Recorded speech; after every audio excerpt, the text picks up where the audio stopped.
The broadcast is now starting. All attendees are in listen-only mode.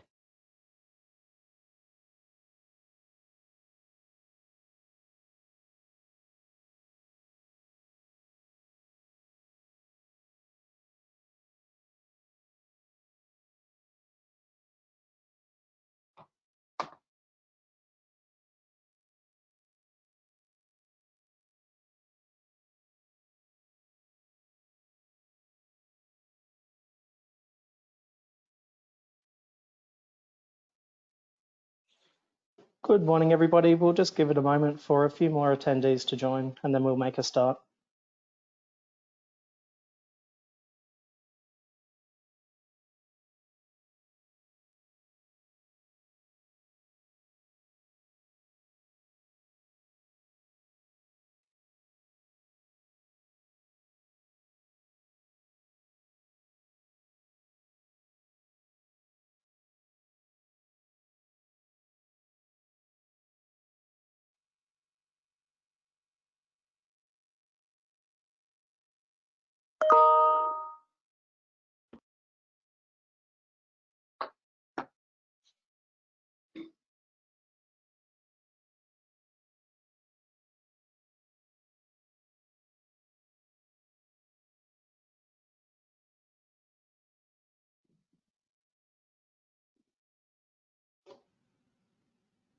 Okay, hi everyone, and welcome to today's webinar on reimagining digital experiences in the banking, financial services, and insurance industries.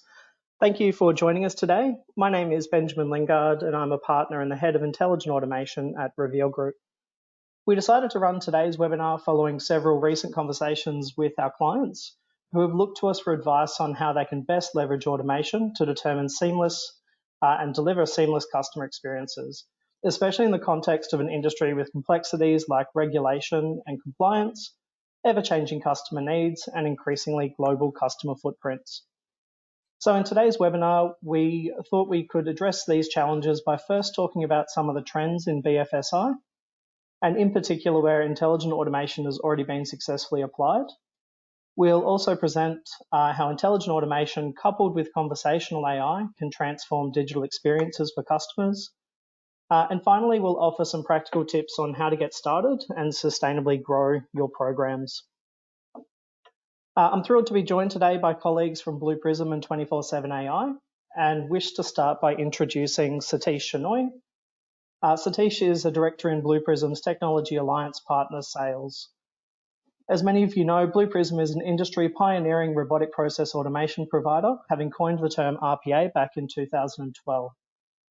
Satish is a global executive with leadership experience across alliances and partnerships, enterprise sales and professional services. And prior to joining Blue Prism 2 years ago, Satish worked at companies ranging from those in the Fortune 500 to early stage startups across multiple countries and continents. Welcome, Satish. Along with Satish, we're joined by, great to have you here. Along with Satish, we're joined by Sanjeeva Singh, who is a Senior Vice President at 24/7 AI. Sanjeev is an experienced senior executive across business strategy, sales and marketing, and has been with 24/7 AI for over 4 years, leading their strategic sales and business development functions. Prior to 24/7 AI, Sanjeeva co-founded and led businesses in IT consulting, customer service and contact centers, and financial services companies. Welcome, Sanjeeva. Thank you, Ben. Nice to be here. Great. There are 2 final pieces of housekeeping before we dive into the content for today. Firstly, if you need to drop early for any reason, then there's no need to worry, as the webinar is being recorded and a recording will be emailed to you later today. The recording is also going to be made available on the Insights page of Reveal Group's website, revealgroup.com.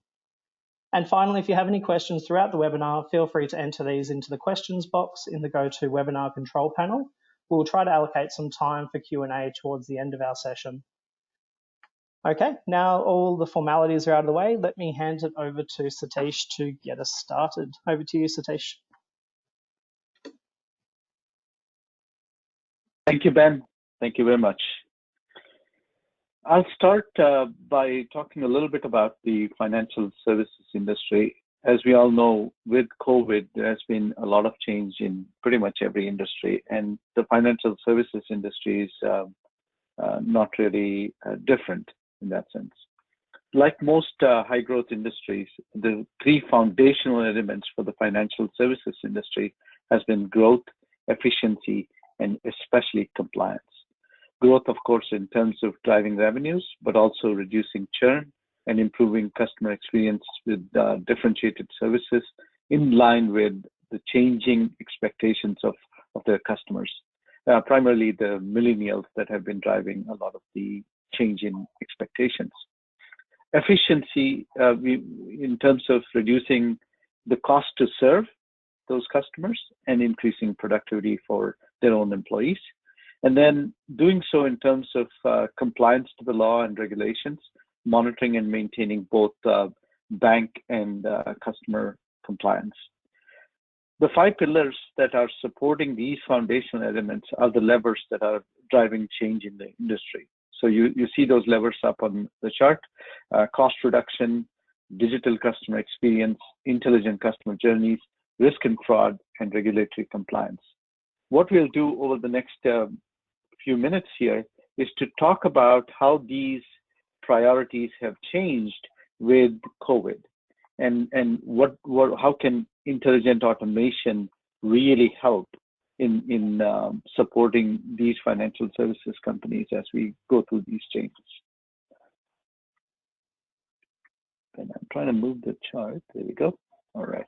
Oh, one too fast. Now, with COVID, there has been a fundamental change in priorities. The first one I'll talk about is the reassessment of risk.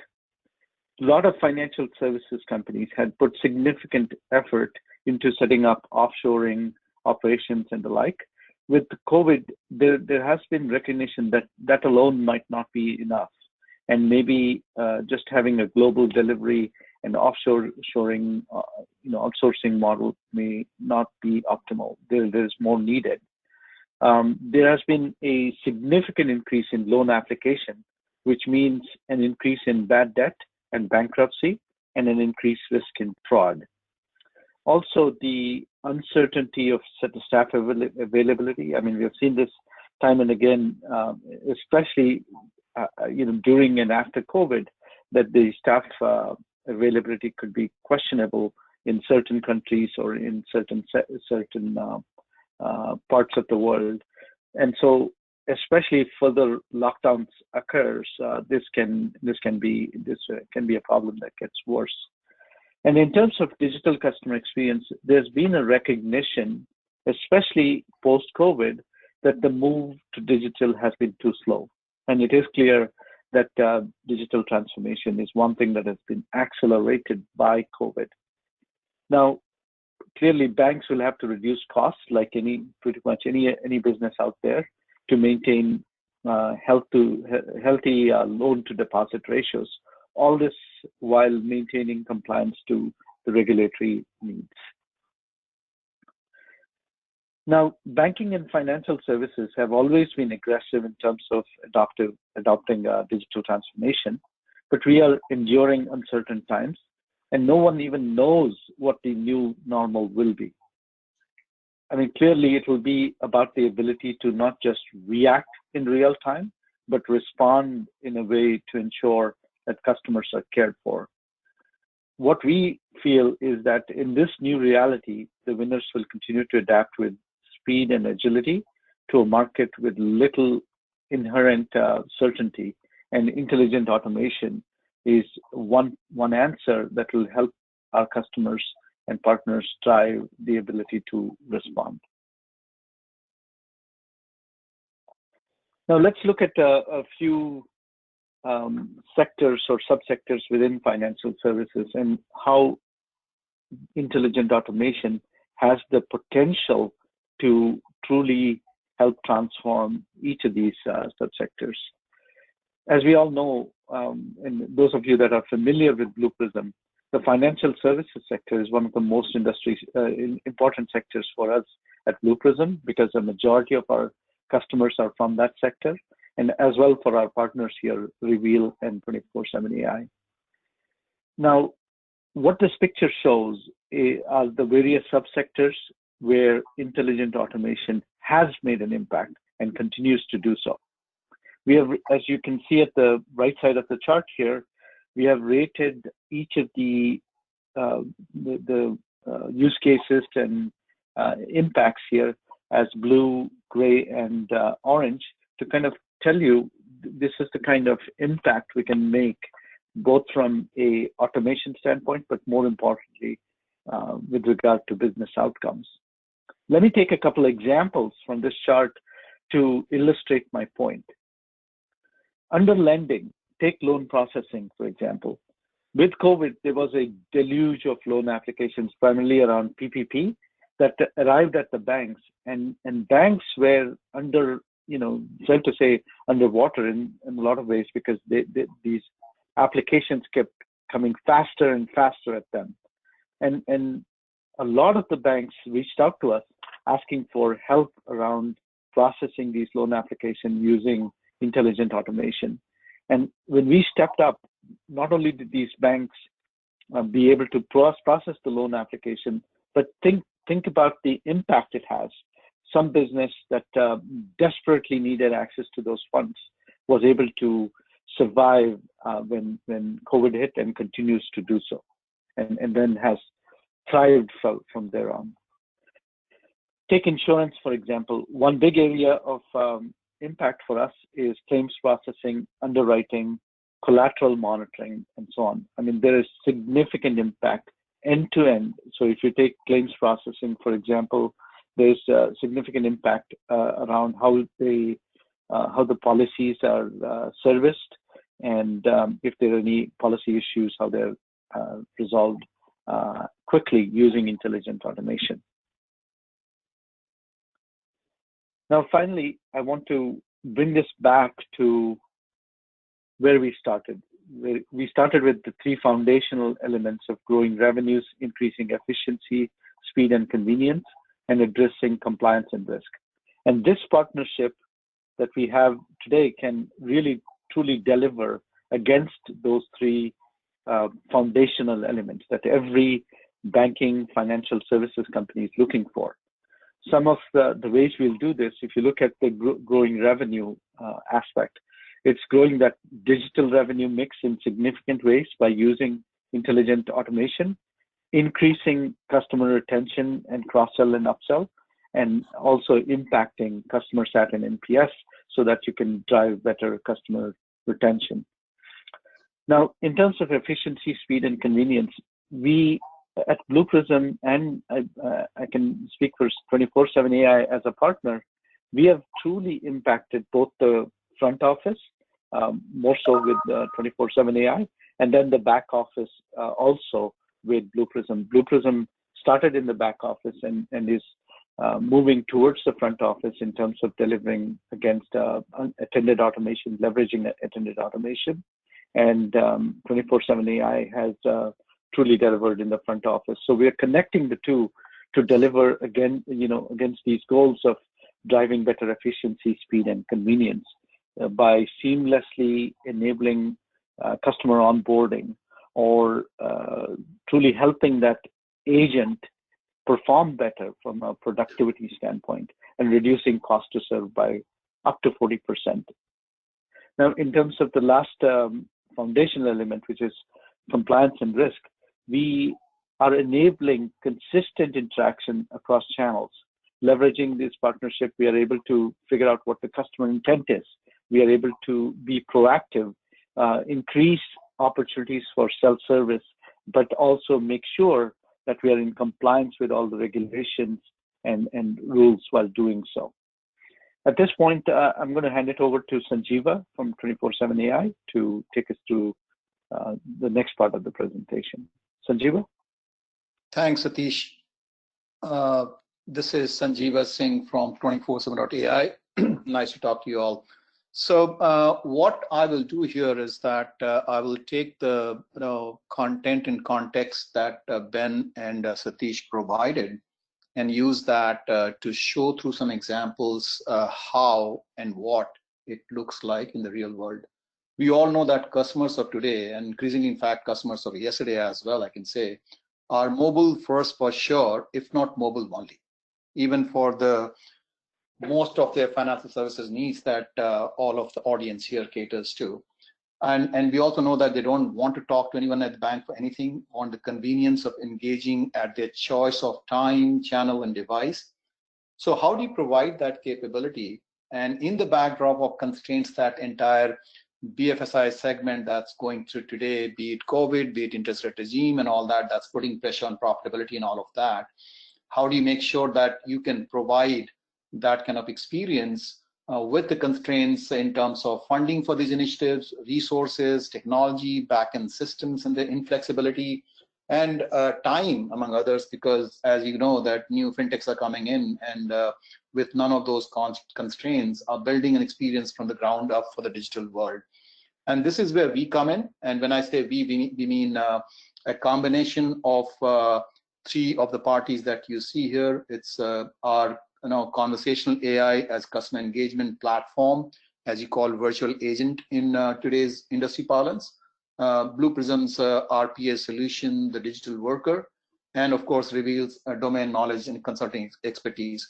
Using these combination of our capabilities, I'll walk through three different examples which will show how we envision solutions to address concerns across the spectrum, be it how to improve customer experience in today's world to drive higher customer acquisition and retention, optimizing the cost of servicing the customer by simplifying and reducing the friction, improving the process efficiency, and as now we mentioned, increase the compliance in more automated way that reduces the error rate among others. So if you look at it, this typical solution looks like this from a customer's point of view. Customers can connect from any device, any location, anywhere, anytime, and have an option to engage with their bank or their financial services companies through any of the channel of their choice. It could be digital, as you can see, search engine, website, messaging apps, display ads, social media, all of that, or it could be voice by way of calling to IVR, or now voice assistants like Google Home and Alexa that's coming into play as well. Now, for you to provide a consistent and continuous experience to them across any of these channels and also across the timeline, anytime 24/7, you need to deploy self-service by way of a virtual agent that is available 24/7 and also is available across channel that can provide a consistent experience. And ideally, you would do that in an async messaging way so that customers can not only get a continuous experience, but are able to also engage with you in a manner that suits their convenience and makes it easy for them to re-engage with you altogether. And also at the same time, the async messaging mode makes it far easier for you as financial services companies to service that customer from cost perspective, CX perspective, as well as contact center management perspective. However, when you want to really get the bang for your buck by investment into virtual agents at the front end, you would need to automate more complex transaction journeys. And that needs the customers to get authenticated and then complete the transaction in the back end.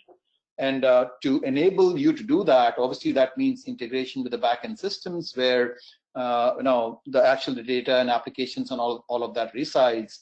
Now, the integration with the backend systems can be done via APIs, but what we've seen in the real world, and especially in fact in the BFSI segment more so, is that there are technology constraints in terms of APIs availability due to disparate systems, older systems, and all of that, and architecture. And that's where we've seen phenomenal results in applying a solution like RPA to overcome some of those constraints and actually provide that front-end experience and capability and transaction automation to your customers in the current ecosystem. So this obviously makes a much higher level of automation possible that would not be otherwise possible. And then when if that same interaction goes to the contact center agent for second level response, in fact, the same digital worker can then in fact back-end work as an assistant to the contact center agents, where agents can take help from the digital workers who are deployed in the back-end to make the process far more efficient and improve their own productivity. So that's the sort of ecosystem that you can create using the competency of all of three partners that you're listening to from in this webinar. So that's a broad solution architecture. Now what I'll do is, using this architecture and solution set that we are talking about, we'll see how it's deployed in different scenarios to address some of the issues that we front end talked about. So first thing I'll talk about is how to acquire, nurture, and retain customers using that. As you can see, this is just a sort of a visual example of how it will work. So your customers can have access to any number of channels to access information, right? It could be a QR code that you put in your promotional campaigns, and customers can use that to engage with you. It could be through the app if they are current customers, and they can engage with you through that as well. Or we are seeing, in fact, messaging channels coming up in a big way, things like Apple Business Chat or Google Business Messaging, that can be also used by customers to directly engage with you. So you're by deploying this solution, you're giving customers avenue to engage from different channels directly with you.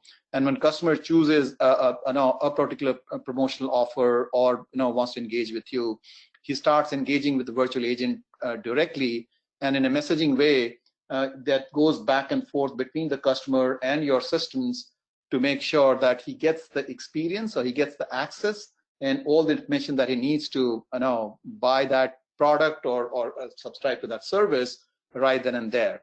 And not only that, I mean, once he decides to be your customer, you can actually take payments through the same ecosystem using things like Apple Pay or regular credit card and all of that.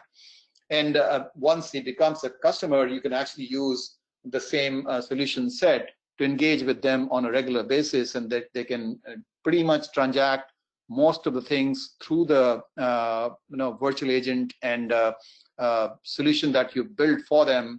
And if in case they need to go to an agent, as I said, the agents also have the capability to in fact get the context from the virtual agent, look at what the customer is asking for, and provide that solution right then and there in a seamless way.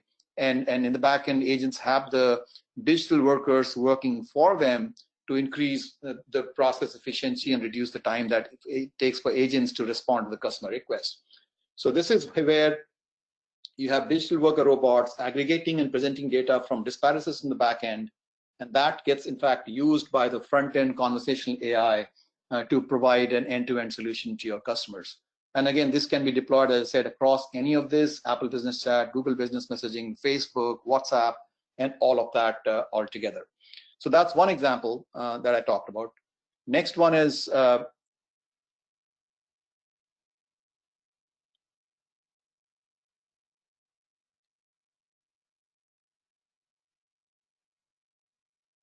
sorry, I'm just trying to. Next one is about a frictionless customer interaction for on-demand application. So Satish talked about how loan application process can be pretty aggressively optimized, and this is an example of where we are taking one real-world use case and trying to show you how this can improve the process dramatically. You're looking at this where contact center workers are there to provide application updates.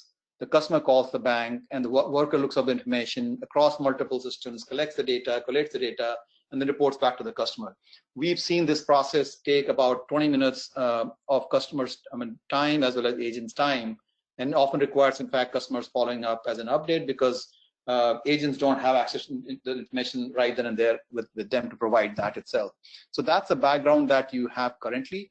How this, again, same solution sort of set can be deployed here is that you have a Blue Prism automation that's built to emulate the extraction of data from multiple systems and using existing access accounts and credentials and all of that.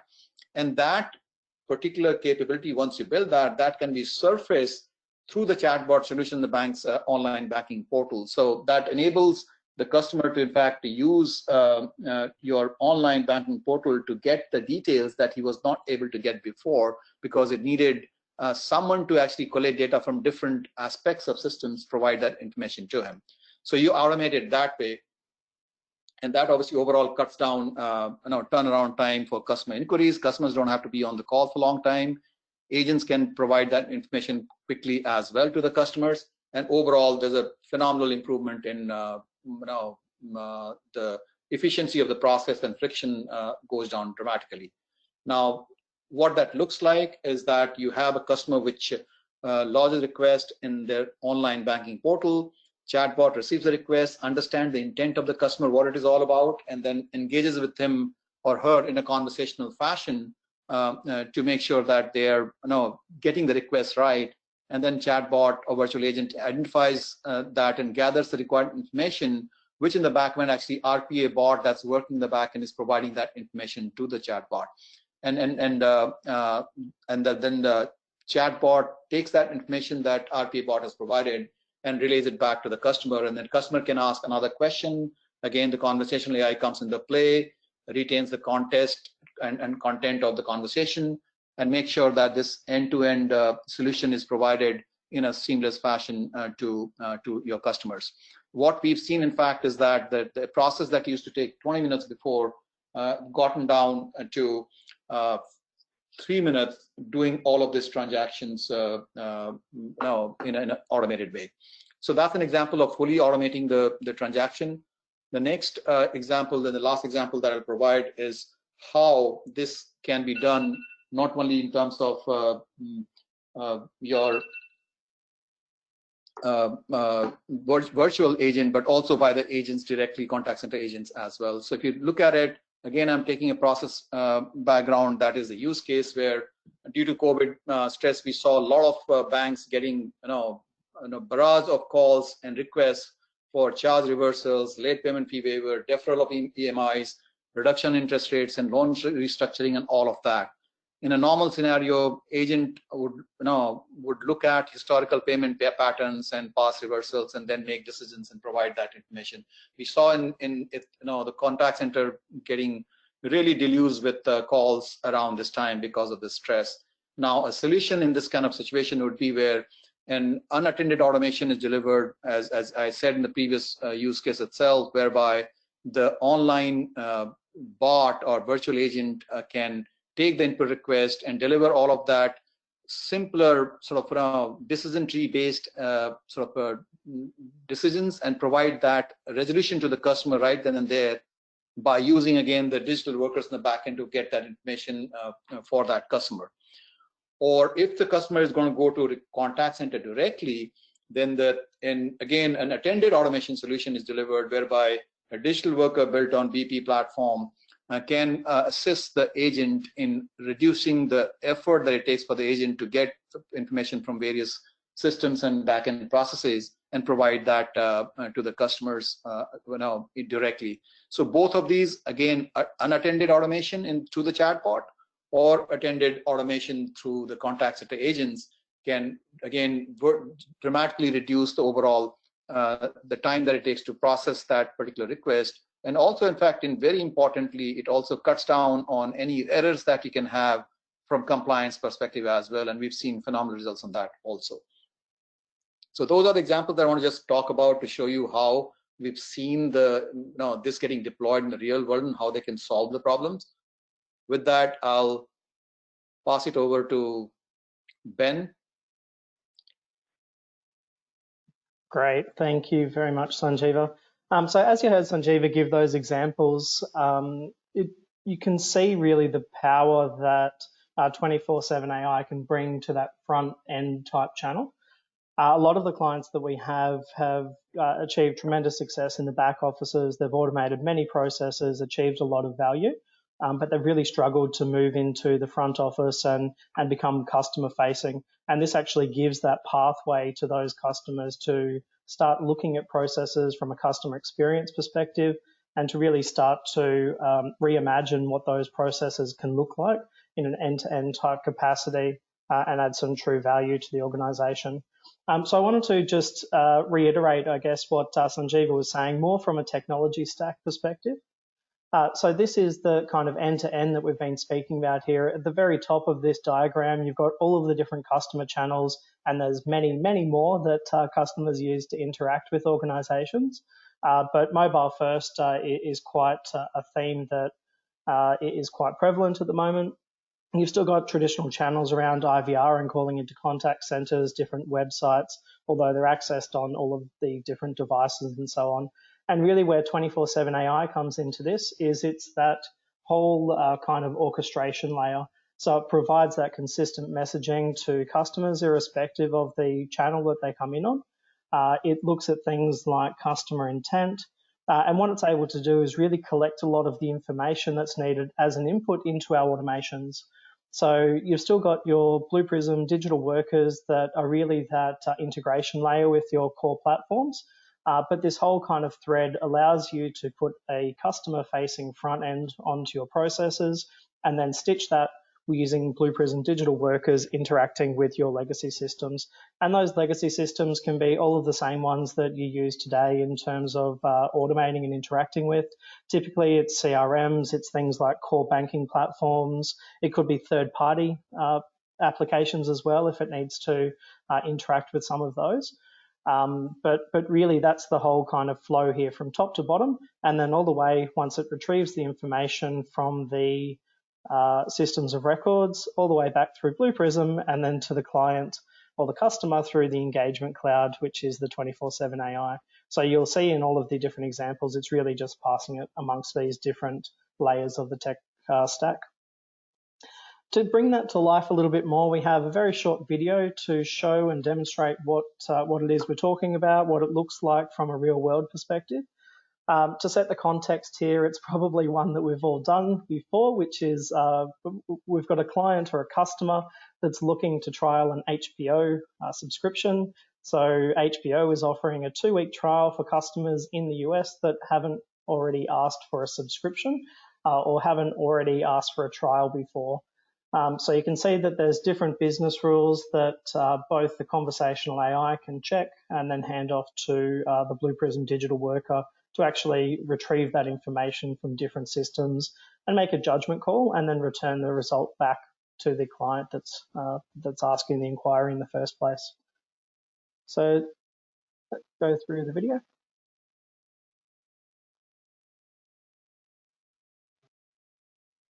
So to reiterate, you've got that whole customer through to the 24/7 AI, off to the digital worker, into the CRM systems and the different systems and all the way back. So it starts by just asking some basic questions from the customer.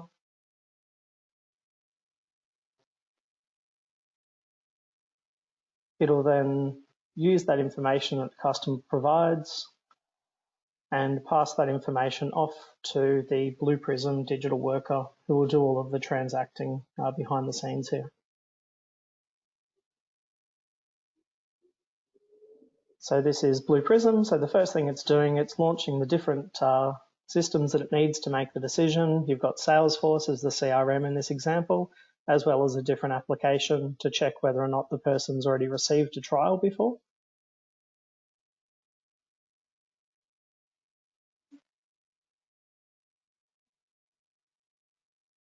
So signing in using all of the security that's already part of the applications that are used.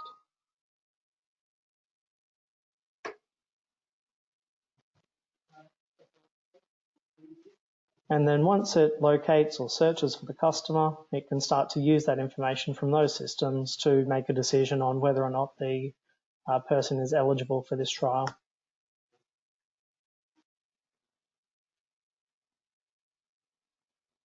So searching the details, finding some information, doing the same with the other system, and then it passes it back off to our virtual agent who shares the result with the customer. So it's done. So that again just illustrates the type of applications that people use this combination of solution with. I guess really some of the reason and the power that it brings and the reason it's compelling is that it's simply building on a lot of the RPA and the intelligent automation work that a lot of clients, particularly that we work with, have already got and the skills that they already have in-house. In terms of what an implementation looks like, and different things that we really recommend as part of an implementation. So we have 4 steps that we typically go through. The first is an important one because it's all about understanding the problem statement.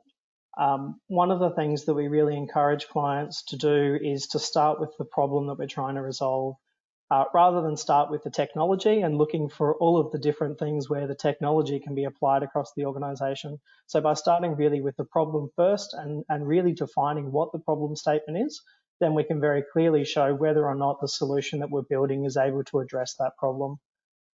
We suggest to start fairly small, so start with 1 or 2 different journeys from a customer perspective. You can use different points of data to help you find which ones those might be. So it could be where perhaps you have the highest people contacting your contact center, and perhaps we focus on directing some of those calls through different channels and being able to offer self-service through different channels to be able to address some of those actions that our customers are looking to complete. We also then suggest the digital channel. So again, we don't want to start broad across every single channel. So selecting the digital channel and then importantly defining what success looks like. So making sure that if we're running this process and we're trialing it for a period of time, what are the kind of metrics that we would look for to be able to claim success at the end of that? What sort of impact are we looking to have in the organization or for the customer or for conversion rates or some of those kind of other metrics that we could use as success criteria. The second part to the trial is once we've actually defined where we want to apply this and which channel and so on, is to start small again. So look at deploying virtual agents on a couple of these channels, so 1 or 2. Start to identify really what the customer's intents are so that we can build out what that customer journey and the map looks like. And then really just start by designing and setting it up and testing each of those. So it's not particularly different to some of the automations that a lot of you are already building. It's just applying it at that same rigor that you have in that process to a new technology to increase the scope of the processes you're able to automate. The third part is once you've actually trialed that, and we typically recommend this whole process should take between 2 and 4 weeks before you can get some value. So throughout the trial, you might adjust it slightly or calibrate it or make some slight changes so that you are looking to kind of get the output that you're looking for. As part of that too, you might determine and start looking at future channels where you could apply the similar kind of process to. So if you've started with maybe your online web portal, perhaps looking at if that can be extended and applying the virtual agent to your online app, for example, or your mobile app, for example. And then the final point is really around the deploying piece. So rolling out the virtual agents and looking at other areas where you can actually start to expand the use of that. So again, it's very similar to the kind of advice that we give clients when they're starting out on their own automation journey. It's just adding a new component into that to allow you to automate additional processes and reimagine some of these processes that perhaps you shied away from in the past. The important part around the step 4, of course, is starting to use information and data around where it can be applied and where you can have the biggest impact in the organization by applying these collective technologies. And then really the final thing that I wanted to share today is just some steps on how you can get started, how you can start to think about this. Covered some of these on the previous slide with that implementation journey. But we really encourage you to start by understanding. The important part is really to align your specific challenges to the value proposition of this combination of technologies. So if your challenge is around upselling, if your challenge is around conversion, if it's around turnaround time, if it's around offering better customer experience, then looking for processes to start out with that will actually have an impact on that will make the ability to grow and to scale and to roll this out further a lot easier. The second point is prioritize. And the important part really about prioritizing is knowing which processes to say no to as much as which processes to say yes to. So looking at processes which will obviously have a fair amount of scope, they'll be able to get some impact nice and early to be able to showcase across the organization and to build buy-in and traction. They're ones where people in the organization will actually be able to trial them as well. They'll be able to experience it, they'll be able to touch it, feel it, understand it, and generate additional ideas for where it can be applied as well.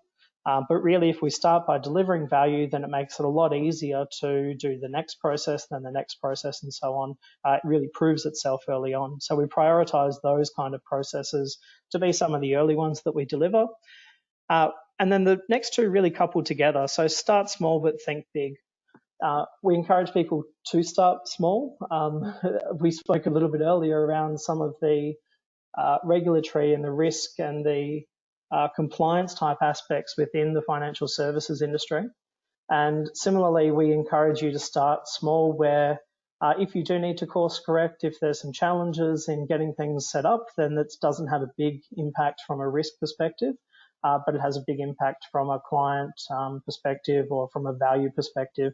So start small, prove it out, build some capability, develop that confidence and use it as a showcase across the organization. But as part of starting small, still have that end vision in mind. So think about the things around sponsorship of the program, making sure that it's being showcased to the right stakeholders at the right levels so that you're able to build out the governance and the operating model around this kind of solution too. And then really just the final point is to get started. It's a technology that's available. It's quite easy with these kind of technologies to trial them, to start small, to pilot them, to build, to learn, and all of those kind of things. So really, we encourage you to start out and then really continue on that journey. So with those points, it brings us to the end of the webinar. Let me see if there's a couple of questions that have come through throughout here and see if we can answer some of those.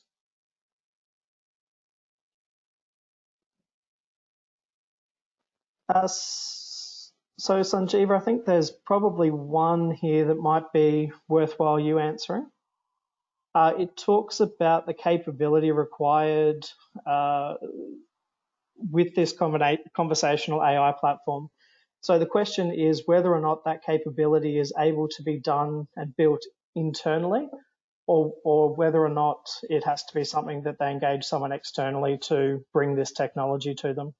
Are you able to share your thoughts on that?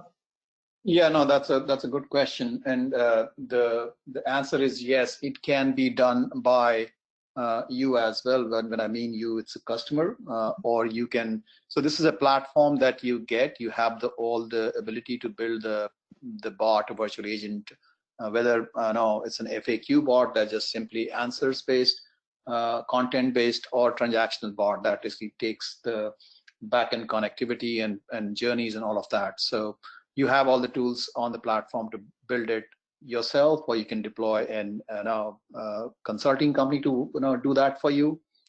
It's up to your choice. So yes, you have the flexibility to do that also on the platform.